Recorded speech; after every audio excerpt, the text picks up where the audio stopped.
Hey everyone, for this demo, we're going to be going over some advanced masking techniques in Photoshop. And so for this exercise, you're going to need the folder of demo Frankenstein images, which I've provided to you all. And there's one quick note in this demo before we get started, which is I did this demo in a 2019 version of Photoshop before I updated. There's one difference if you are using the latest version of Photoshop when it comes to aligning your clone stamp tool. So when I talk about alignment and clone stamp, if you can't find where that button is on your version of Photoshop, please see the link in the comments, which will direct you towards an Adobe guide on how to set that up.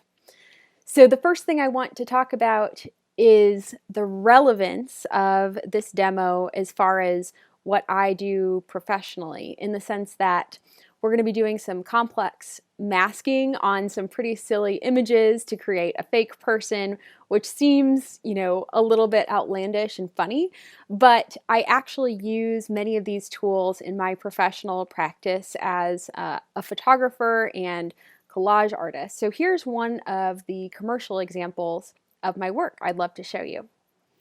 Professionally, in the interiors work that I do and the real estate work that I do, and in this case, work for a company that specializes in massive closets for those who can afford space to own them. You're looking at a photo that I returned to this client of a white closet space. The thing that I want to point out to you is that this is not a singular photograph. This is probably 65 different layers in Photoshop coming together to make this work. And it's actually composited out of 7 different images. Seriously.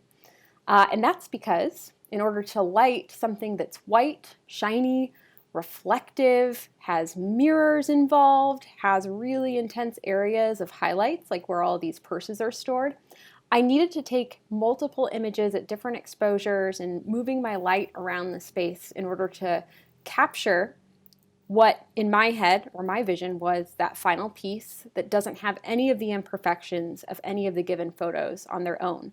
And this is, professionally what really good compositing and understanding how to composite can lead you into as whether you're going to be a photo editor, a collage artist, a digital collage artist, or a layout artist. These skills are super transferable for your own art as well as working on a project for a client like this one. And many of the images here had to be composited this way. Some of them not so much, but it sort of goes to show the importance of these skills.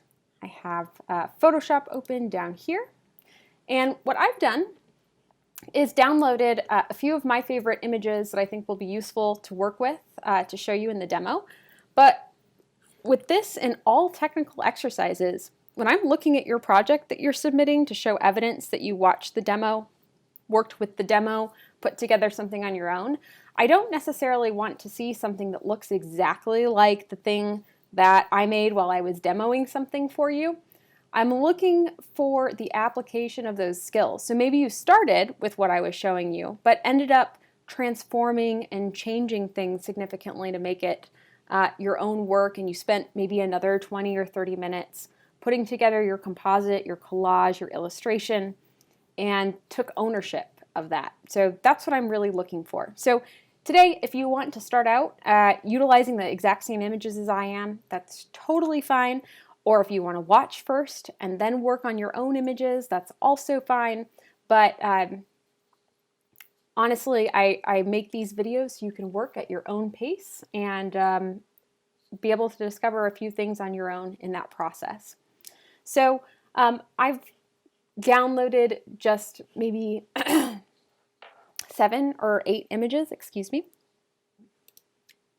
What I'm going to do is kind of look through the images that I've selected first and kind of see, what elements can I pull together to make a full new person. So these students granted me permission to take their photos in prior classes, and if you guys were meeting in person with me, We would also be taking these photos in person out in the hall, and I'd be encouraging you to wear something interesting or unique or different for the purposes of this assignment, and then I would return those photos to you almost immediately after doing some quick edits.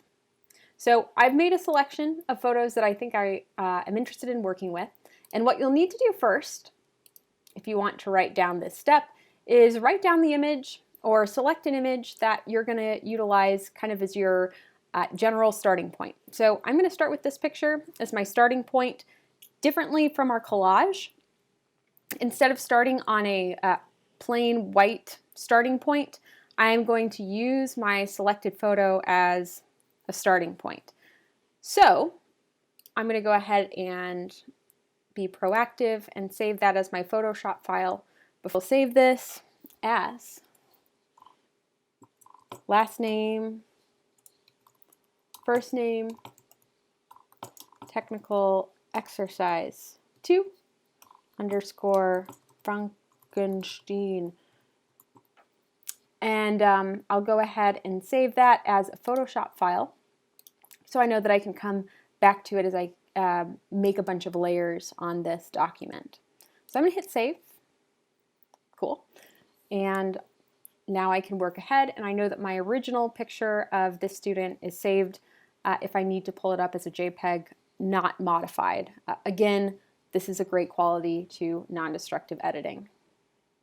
So the first thing I'm going to do is zoom in a little bit. I want you guys to kind of see how many pixels we have working on. She wore a hilarious, awesome shirt, which is great. We're going to change basically everything about this person from shoes, shirt, to different eyes, different mouth potentially, different hair. We want to make a person who is unrecognizable as the person that it started out as. So that's what I'm going to walk through with you guys today. And one of the big tools that we'll be talking about using appropriately in a professional sense is the clone stamp tool. So a lot of people, a lot of amateur Photoshop users really think they know how to use the clone stamp tool, and the reality is that probably 50 to 60% of amateur Photoshop users are using the clone stamp tool incorrectly and destructively. So we're going to talk about today how to make sure that when you're using the clone stamp tool, you're using it non-destructively, and that is a major goal for today. So I know that I can easily find this image now that I've labeled it appropriately. Disclaimer, we're going to be going through a couple of pretty advanced editing strategies today. So if at any given point you're like, okay, I need to pause, go back, stop, pause the video, take a minute to see if you can figure out maybe the issue that you're having, and if you do get stuck or you're trying to do something and it's not coming out exactly as you would like, please let me know. I'm missing one image that I'm looking for here that I thought, here it is, I thought I had pulled up. Cool. So I'm going to move her image over here. Great. Let's cut to the chase here. I told you about the clone stamp tool. Let's talk about this first mostly. Whenever I was taking these photos, I put a little post-it note where the student was standing and a post-it note where I was standing, so I'd be able to track our distance and keep it consistent throughout the series of pictures. But now I don't want this post-it note to be in my final picture. This is a great opportunity to talk a little bit about the clone stamp tool. What the clone stamp tool does is it takes a sample of a surrounding area, like for example this carpet, and you can stamp it over the top of the thing you want to hide or cover up, and it will disappear because you've used sort of like imagery on top of it. So let me show you what I mean. What I want to do whenever I'm utilizing the clone stamp tool is start off by creating a new layer. So on your Mac, you're going to hit Command-Shift-N, and that gives you a new layer option. Command-Shift-N. On a PC, it is Control-Shift-N. And I'm going to call this layer clone stamp and hit OK. Clone stamp is going to be its own layer, and you can see that it's all checkerboard inside, which means that currently it's completely transparent. The reason why I put the clone stamp layer as its own is because I want to edit things destructively. I actually don't want to touch my background layer, put pixels around on my background layer, because anything that I do to this, I can't necessarily go back and change unless I go through the history tool 5 million times and lose hours and hours of work. So speeding up your workflow, you definitely want to put your clone stamp on its own layer. Command-Shift-N or Control-Shift-N. Now that I have that there, I'm going to hit the S button, which is my keyboard shortcut to the clone stamp tool. And if I pop over here on my toolbar, it shows me that that's what that is. If I right click, I can see that I have the option to utilize the clone stamp tool or the pattern tool, but today we are definitely focused in on that clone stamp tool. And then I also have a whole slew of various things to do to that clone stamp tool to utilize it. Similar to your brush, you have size and hardness. You'll have to adjust your hardness with the slider, but your size, just like the brush tool, you're going to use those brackets that are located under the delete button. I want to make sure my opacity is set to 100, at least for this particular application, because I want that post-it note to be totally gone. And you know, if I was trying to blend two things together seamlessly, I might pick a lower opacity and create more of a subtle transition, but for this, I just want to get rid of it. Flow, I can keep that at 100%. And here's the two really important ones to make sure that you have figured out. Write this down if you need to. Generally speaking, Photoshop will remember these settings once you put them in, but if you never put them in, you're going to be wondering why the clone stamp tool is not working for you when you create a new layer. You need to make sure, one, aligned is checked, absolutely, and you need to make sure that you are sampling current and below, which basically means when you utilize that clone stamp, it's going to look at anything on this layer and anything below this layer. So your layer ordering is going to become really important as you move forward utilizing the clone stamp tool. But this is a good starting point. So align checked, sample, current, and below. Sweet. So I'm going to pop over here. This is how I'm going to sample from a different part of the carpet. I'm going to hold down the Alt or Option button, and you notice that my clone stamp turns into a little target guy, and then I'm going to click. You might have been able to hear that, and then you notice as I move this guy around, you can see that I've actually sampled part of the carpet here. And now, as I click down and paint it over this post-it, the area that I'm sampling is represented by that little target guy thing. And you're also probably noticing that once I get to a certain length, it starts stamping in the post-it note again, because you can see it as the pink figure right up there. And that's not something that I want. So I'll probably want to use the clone stamp tool again to erase it. And, you know, especially when you're working with a lot of pixels, you can see how what I've done is all of a sudden not even noticeable in the final image. Something to keep in mind also is that because I have my clone on a different layer, if I hit E for erase, pops up my eraser tool, what I can do is erase out everything that I've just done, and everything comes back. And that, my friends, is editing non-destructively. My friends. I guess I've never met you guys in real life, so you're not actually my friends, but we're just gonna play it like it's cool. Command Z. I do want to keep that, so I'm gonna go ahead and erase that. Now, if you notice, like on the wall, if there's any imperfections, it looks like the wall was recently painted whenever we took these pictures. I don't see any wall imperfections or whatever to worry about, but that would be another case where you could totally use the clone stamp tool to eliminate or erase like a mark on the wall or something that was out of place. We're going to come back to clone stamp tool because it's going to be really important in the rest of our compositing, but I think that's a really simple and easy example of how this can be used. Here's another sort of thing to be aware of that a lot of people make the mistake of doing, especially when they're sort of on a clone stamp joyride. I'm going to erase this because this is sort of the quote-unquote bad example. But if you're trying to clone something out and you hit Option click and you do this and this and this because you're trying to like put in all of the orange carpet, you see how I'm getting this awkward, super fake looking pattern? That is not ideal at all. In fact, I'm going to hit E and erase it.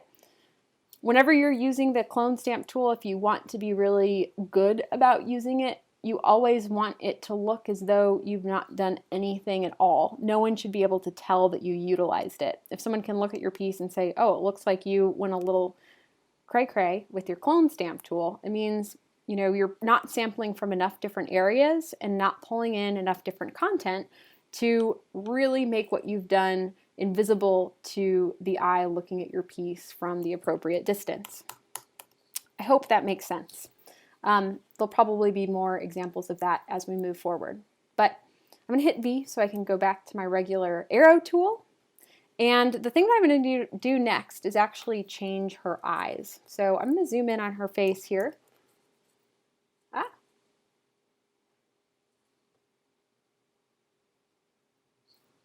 Oh my, super sensitive mouse here. This is not my normal work computer. I actually work on a PC, but this one just happens to be easier for recording demos. Bear with me. I'm going to give our students some glasses, and I'm going to do that by taking them from this individual, who I've also downloaded her picture of, and I'm literally going to select her glasses and her eyes, and I'll show you how we're going to do this. I'm going to grab my rectangular marquee tool, or I can hit the M button, if you remember from your keyboard shortcuts. I'm going to drag that over her glasses, just like that. You're noticing, like, JaNae, this is not a magnetic lasso selection. This is a very loose selection. That's correct. And the thing we're going to do is utilize masks in a super subtle way in order to eliminate the parts that we don't need. So I'm going to hit Command C to copy, and then I'm going to come back over to my working document and hit Command V to paste. And now we have one person's eyes and another person's eyes. And, I can kind of line them up, but they're not quite there. So how do we deal with this? And how do we get them to composite and line up really nicely together? Well, first thing I'm going to do is go ahead and label this eyes because it is our new layer for that. And then I'm going to change our opacity here so that I can see through them and be really cognizant and effective of lining them up with the original. So I guess 71%, maybe a little bit less. It's going to be different depending on what you're trying to composite. And you're also maybe noticing that these eyes are definitely a bit bigger than the other ones depicted, which might work, but I want it to be as close as possible. So let's zoom in a little tighter here. Cool. What I'm going to do is go to Edit, Transform, Scale, and while I'm holding down my Alt key, because I want to maintain my aspect ratio here, I'm going to scale these down a little bit, and I'm going to hit my down arrow to start to ever so slightly move them where I want. Aha, so that they line up. The other thing I'm noticing, it looks like I'm going to need to rotate them a little bit as well, potentially. Shrink them down just a tiny bit more. And then I'm going to go ahead and go to Edit, Transform, Rotate. because her head was definitely tilted a little bit.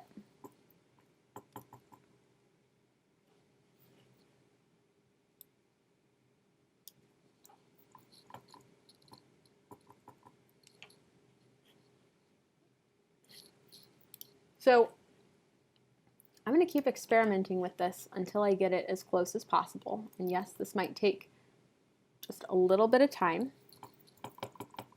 but I'd rather be accurate and have it look realistic as opposed to kind of sloppily making my way through the task at hand. And if you are doing this for a client or someone that you're working with,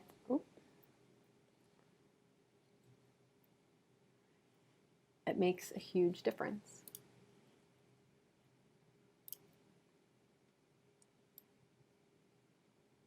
That is pretty close here. So cool. I'm going to hit enter or return once I feel pretty happy with that process. And I can always kind of continue to make adjustments as I move forward. Let's go ahead and turn up the opacity on that layer. Nice.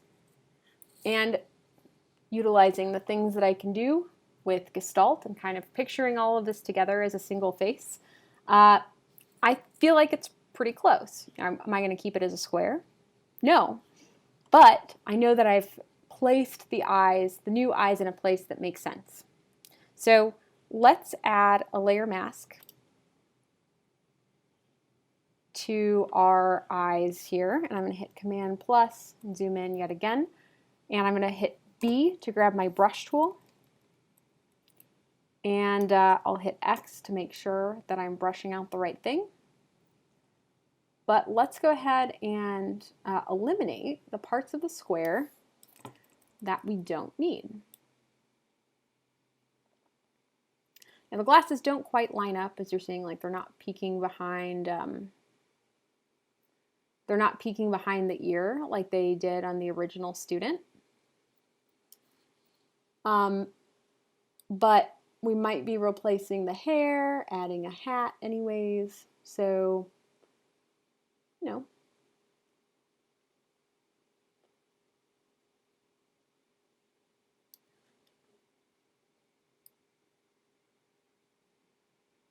We'll figure out ways that we can kind of creatively hide the things that we don't necessarily want to be visible.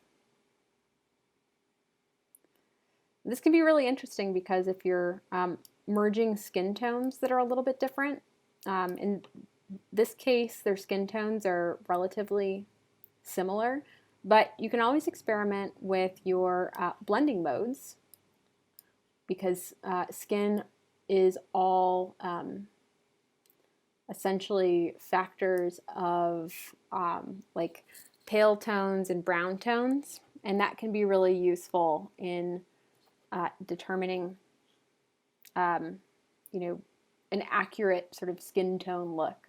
Now check this out. Before and after. Different eyes, new glasses. Pretty cool. Great. So that was a lot of work, so I'm going to make sure I hit Command S to save. See it saved down here in the background. And let's move on to the next thing. I was going to grab if I can find it, a purple shirt and her arms and put them on my new person that I'm creating. So, and I guess I randomly selected a bunch of females. There are males and combinations and theys. So your person, very similar to my example in the technical exercises walkthrough, can be very androgynous. It doesn't have to be, you know, gendered by any means. Let's see if I can grab her shirt by using the magnetic lasso tool, and that's what I'm going to utilize before I pull it in.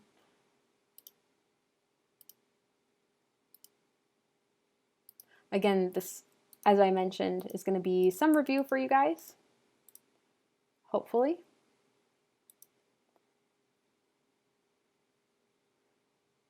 From our last demo. And so while I'm doing this, obviously pause it or stick with me. And I just want to kind of show you how I'm working through that whole process.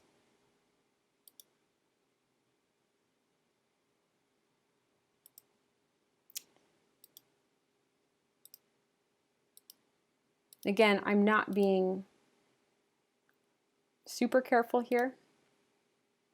And I might decide, you know what, maybe I do want to add it in her hands and not have it be super perfect, because I'm going to utilize our masks to get a better hold on this in a second. And we do end up bringing it in. But I'm going to utilize my quick mask mode tool here and kind of clean up a few things. I think I am going to utilize her hands. So I'm going to grab my brush tool.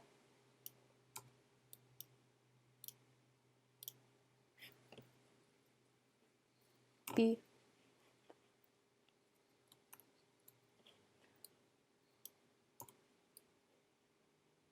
And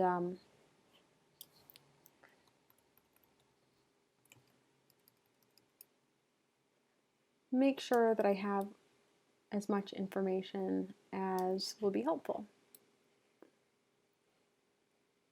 You're noticing maybe that I'm not being as careful with the hands here, and that's because, some of you might have guessed, they're already on a white wall. So compositing them onto a white wall should hypothetically be fine. Now the thing is here, it's if you're putting something on top of something else, it's always better to have a little bit more information. Like, it's better to not leave things out, because you can't bring that back in non-destructively, but I can always edit out sort of if I accidentally grab the skin here or part of the wall, I'll be able to adjust that as I work through the composite. Cool, so I've selected out this garment and I'm going to hit Command C and we're going to see what happens here. If I hit Command V. Cool. So you might be noticing, oh, this is very different. We have her hands on top of these hands, on top of those hands. So we have a few things to figure out, but I think we can do it. So what I'm going to do is start by hitting Edit, Transform, Scale. And scale this layer down significantly so the sweater kind of fits the person who I am adding it to.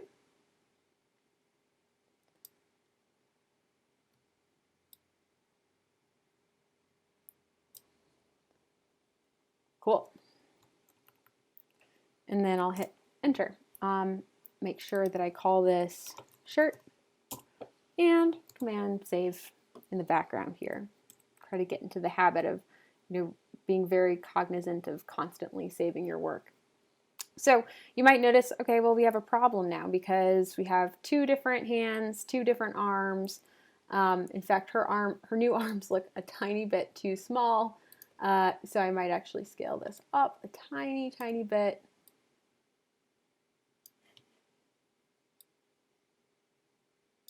Yeah, because she's wearing a white shirt on a white background, so it's a little difficult to see. Here we go. Cool. So what do I do about a problem like this where I have some conflicting things happening in that composition? Well, I need to get rid of these hands that are sort of sticking out. And the way that I'm going to do that is actually by muting the shirt layer. And I'm going to do something interesting here. I could use the clone stamp tool, which would be very helpful because I could just, go through and clone, but I'm actually going to save that for a little bit later. And instead, what I'm going to do is grab a piece of the wall, because I'm going to use what I can use, a large sample of it. Boom. And I want to make sure that I'm on the background layer for this so that I actually collect the wall, because most these other layers are pretty empty. I hit Command C to copy, Command V to paste, or Control paste for a PC. And then I'm going to grab that layer and move it over. I know it's not perfect, but here's what we can do to work through a few of those challenges. I went ahead and called that wall. Maybe I'll even call it wall 1 because I know I'm going to have to do it for the other side. I'm going to add a layer mask to it. Hit the B button for brush.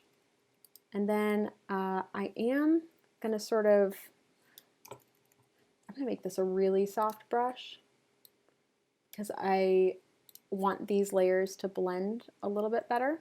So I changed my hardness down to 0 there. And I'm kind of just looking to eliminate any of the seams that might be noticeable when I do put the shirt back on. But it looks like that got rid of most of the things. Again, you're noticing how I'm kind of problem solving through these issues. Cool, let's do the other side. You're like, where? This is crazy. What are you doing? You're modifying these people.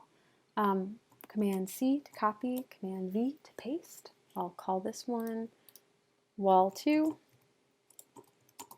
So as someone who's compositing in Photoshop, I'm always carefully looking for areas that are similar content that might be able to work together. You know, kind of how we talked about the palm trees on the blue background, the blue sky background, putting them on another blue sky background.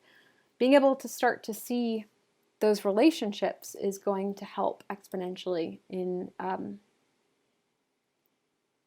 your advancement and progress in Photoshop. Let's see, is that one covered up? Nope, nope, nope. So this one didn't work out quite as perfectly, but luckily we have the clone stamp tool. So what I'm going to do is pop back over here to my clone stamp, and I'm going to hit the S button. No, if I wanted to, and you know, in hindsight, maybe this makes sense. Maybe I'll just go ahead and hit Command Shift N or Control Shift N, and I'll do clone stamp specifically for the right arm. Okay, this makes me feel a little bit better knowing that this is on its own layer. Option click. Again, this is not going to work unless you have a line checked and sample current and below at the top there. But now I'm sort of sampling from a lot of different places to make the arms disappear. Cool. So now we're in a really good spot, with the exception of my very bad selection job of the hands here. But we know how to use layer masks, so I'm going to apply a layer mask over here. And I'm on the layer mask. Oh, I have my clone stamp tool instead of my brush tool selected. And here you notice I'm kind of hazing out or fogging out the hand.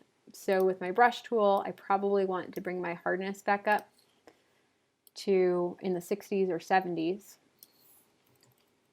so that I know that I have the luxury of a bit more precision, and it's gonna look really nice. Again, you're getting that sort of feathered, three-dimensional effect.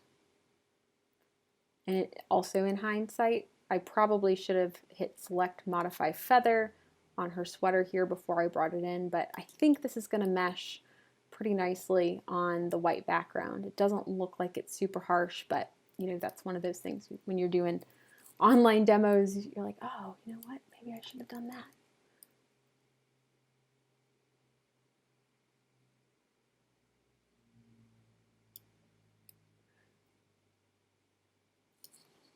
Cool. I'm getting this really nice and cleaned up so that the composite is starting to come together beautifully. And this is not going to look like the person that we started with. Other thing that I might want to do is fine tune here where I did select out some of the skin.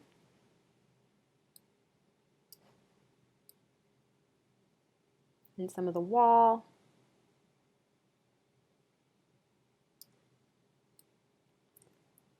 Erase some of that.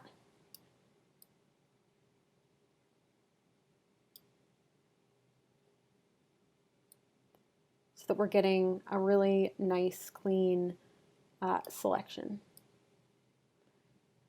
Now, I am a perfectionist when it comes to this kind of thing, and I'm holding myself back from grabbing it all, but I think I'm going to leave it at that as far as the shirt's concerned, but this is something I would probably come back to and continue making adjustments to. So I'm going to hit Command Save again. After every time I do something big, I want to make sure that I have appropriately saved it. Let's do something a little bit more difficult. Let's change out the shoes that our person is wearing, maybe for these awesome Timberland boots. And for the shoes, I'm gonna do one at a time instead of trying to do both simultaneously. And I'll show you why here in a second, but I'm gonna hit Command C. I might move my image that I'm working with over closer to my Photoshop document. Command V to paste.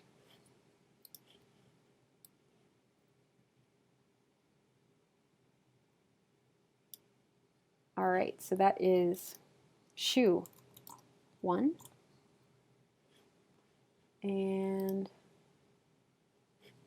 Command D to deselect.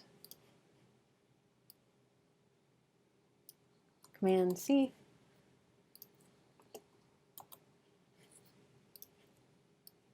And now I have both of these boots somewhat in place. Cool. So how can I make these look like they're supposed to be there? Obviously, again, I didn't feather them and I didn't make super specific selections because I kind of want the space to be able to work and see what's working and what's not working as far as, you know, how does the carpet look? How does the shoe look? Does it look normal? Etc. And it looks like this one wants to line up just about here. And this one I'll change the opacity down to 59%. Works pretty well for the other one. Want them to be kind of level. Luckily, the ankles on these particular images are working together well. No, I did not plan this. I'm kind of winging it a little bit. Great. So both of these shoes are ready for layer masks. And what I'm really looking for is, you know, you can kind of see where the carpet is different. Obviously, the pant color is different. So we can add a layer mask and grab the brush tool.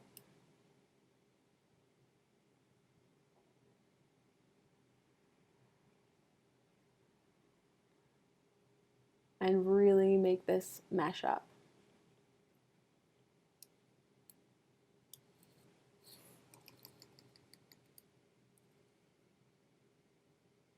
What's nice about this carpet, oops, that was going a little too far.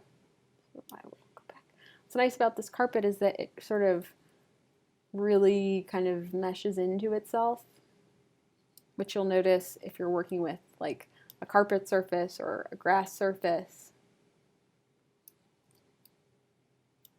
Oh, I was trying to walk over to shoe 2, but I need to have that layer selected and I need to give it its own mask in order for that to be possible. Here we go.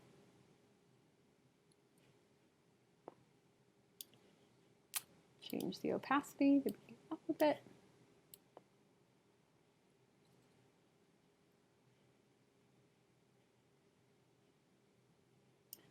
And what you're going to find as you're working through this, your own issues and problems are going to come up. And the wonderful thing is that you will have to problem solve them by looking at what is kind of surrounding your person, or the tools that you have to work with, which will be awesome. That is the fun of it. I'm going to come down to my background here, hold down my Option key, click on the eyeball, and you can kind of see all the things that I've done so far on this given individual. I still feel like we haven't done enough to the face here, so let's maybe give a hat some different hair and make it really complicated to figure out who this person is, because this person doesn't actually exist.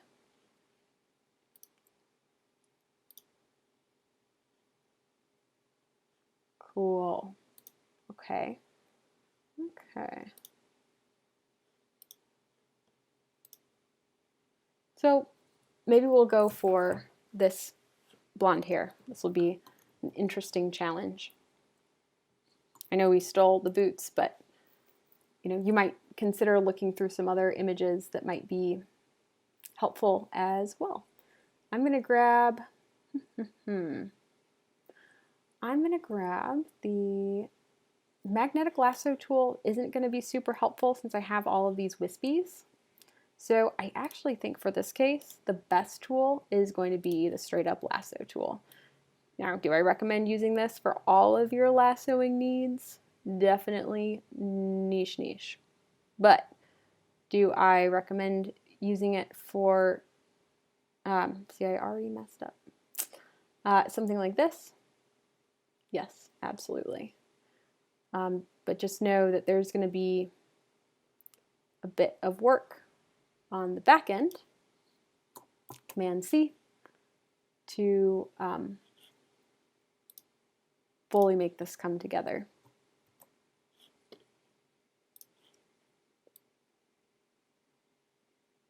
Oh, and she has bangs too. So I probably, if I was smart, should have grabbed a bit more of the forehead here. So I'm going to throw this one in the trash. Again, this is one of those things that, you'll be like, oh, right, it makes sense. I see what you mean when you say you have to problem solve through this. It is so true. Hit Q to get out of quick mask mode, Command C, Command V. And now that I think about it even more, maybe I could problem solve this by putting a hat on or something, which I might do anyways. I'll take down the opacity of this and call it hair.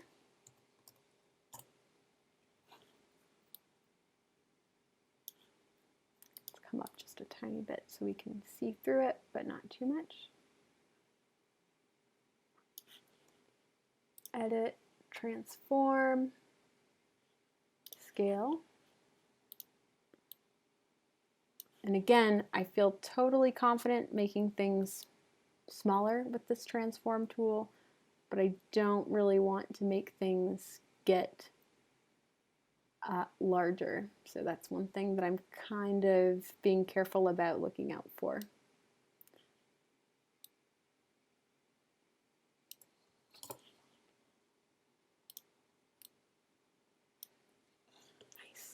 All right, so that's looking a lot closer. It's not perfect, but we're getting somewhere. And we're definitely seeing two very different skin tones here. So this is sort of like, obviously applying it to the whole thing doesn't do a whole lot of good here, but let's see if we can potentially mask this so we can at least get our information back that we definitely want. For example, the glasses here.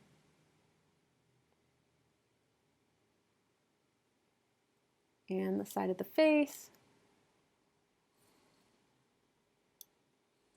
Cool, but the forehead is definitely a different color.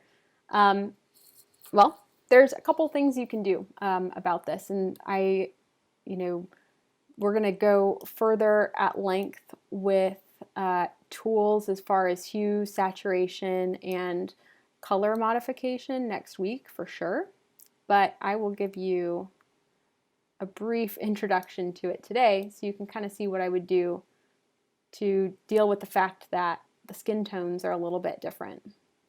And the first thing that I'm going to look at is the fact that the person's skin who I've applied to my original person, it's a little bit lighter, it's like a little peachier, and my original person has more yellow and brown tones in her skin. So what I can do is hit Command, click. So now that I've masked my hair layer, I can grab my adjustments layer. And again, this is something we're going to go more in depth with next week. I'm going to hit Hue Saturation while I have that selected. And so you'll notice I have an inverse mask where my Hue Saturation layer is only applied to my hair layer, which is pretty cool. And what I need to do is get that Hue Saturation layer looking closer to, so that her skin looks closer to the original skin. So what I'm going to do is select out my reds and desaturate them. Ooh, that looks not good. She looks like a little like an alien. I'm actually going to add a little bit of red. And I'm going to go over to my yellows, selecting that out from my master. And I'm actually going to saturate my yellows a little bit. So now the forehead is quite a bit closer to the color of the original. Now, it's not exactly perfect, but it's definitely making a difference. And the other thing that I want to do is make sure this is only applied to the forehead, not to all of the hair. So what I can do on that mask is grab my B for brush tool and eliminate any of the area that I don't want it to affect, namely the hair, sort of the sides of the cheeks here. I want to keep that at the normal color. Nice. So that is a lot closer. I did not go into this demo thinking I was going to create a blonde person in Timberland boots, but that is where where we are headed. But let's say you're like, I can't get this color right. It's still not quite meshing up the way that I want. Or, you know, you could even say, well, maybe I want to remove some of the yellow from her face here. Well, another thing you can do is grab your adjustment layer, that hue saturation that we talked about, and it pops up as its own white mask. What I'm going to do is keep it white for a second, so that I can show you what I'm talking about. And I'm just going to take yellows down. I'm removing yellows by like 35. And I'm kind of looking to what it's doing to the face. Before, after. This is very, very subtle, guys. So again, this is why we're talking about advanced compositing in Photoshop. If I want to fill this in as black so that it only affects where I want it to affect, I'm going to hold down Shift and click the F5 button. The F5 button sits right above your keyboard numeric numbers that are posted, and it gives me the options of to fill it with white or black. I'm going to fill it with black, a normal blending mode at 100%, and all of that is going to disappear until I selectively carve it in with my brush tool, specifically on the part of her skin that I wanted to remove yellows and potentially boost reds. Now we're getting like creepy close to matching. Cool. Photoshop's weird, guys. I mean, what are you gonna do about it? Let's give her a hat. This gal has an awesome orange hat we're gonna steal. So I'm gonna grab my, I think, magnetic lasso tool, because there's quite a bit of contrast to work with here. I think this is gonna work out really nicely.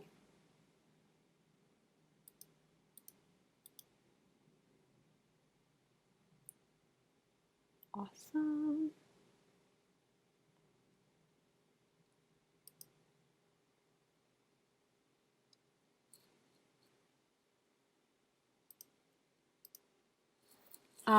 Let's be careful and say select, modify feather by 2 pixels. And let's also go to select, modify, expand by 2 pixels, and then Command C to copy, Command V to paste. And it looks like I'm going to need to make this hat a bit smaller. So I'm going to go to Edit, Transform, Scale. Hold down my Option key to maintain my aspect ratio. Edit, Transform, Rotate.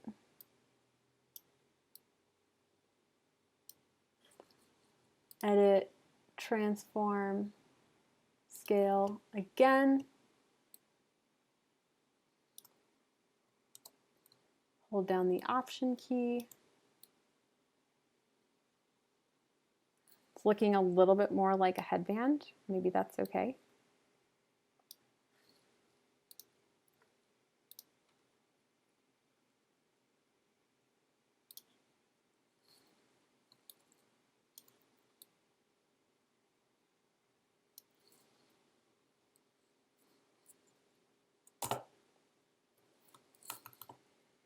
Yeah, I mean, maybe we can go with that.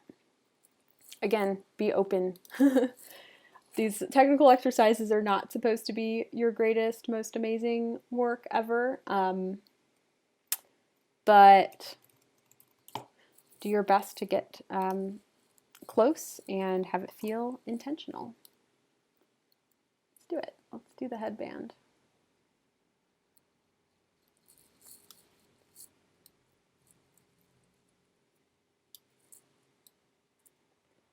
Again, I am not being super careful here. So, as you can see, because I don't want to keep you guys here forever,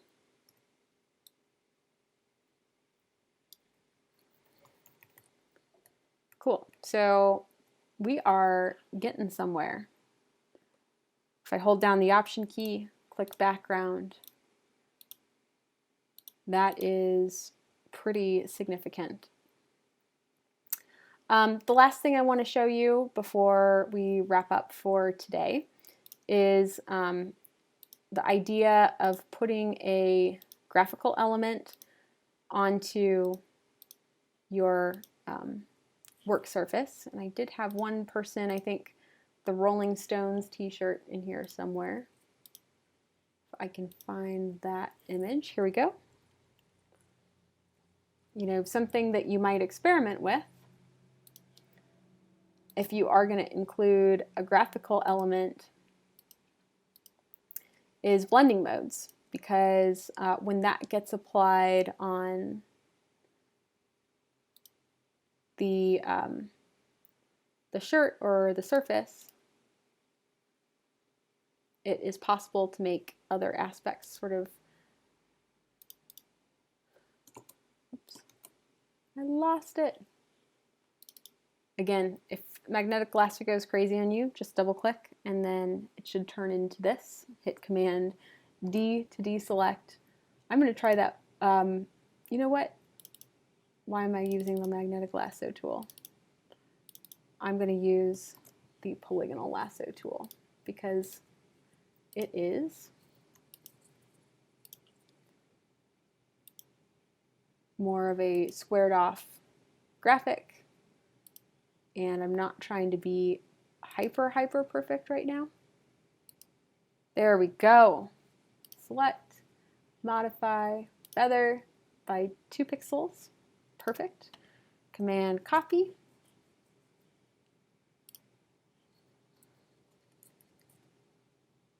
Command V to paste. And then I'm just going to scale it down a bit. It already has a nice like sort of shirt-like wave to it, which I think will look good. Cool. And then if I really want it to fit in, Stone's graphic. What I can do is change that blending mode, oh yeah, to darken. That looks awesome.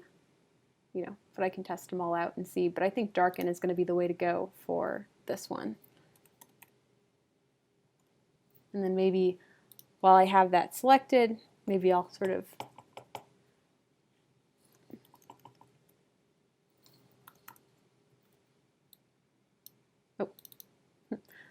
I still have my lasso tool. I'm going to grab my V and use my arrow keys to direct that one way or another. And then I would probably clean up some of this so it would feel really nicely integrated.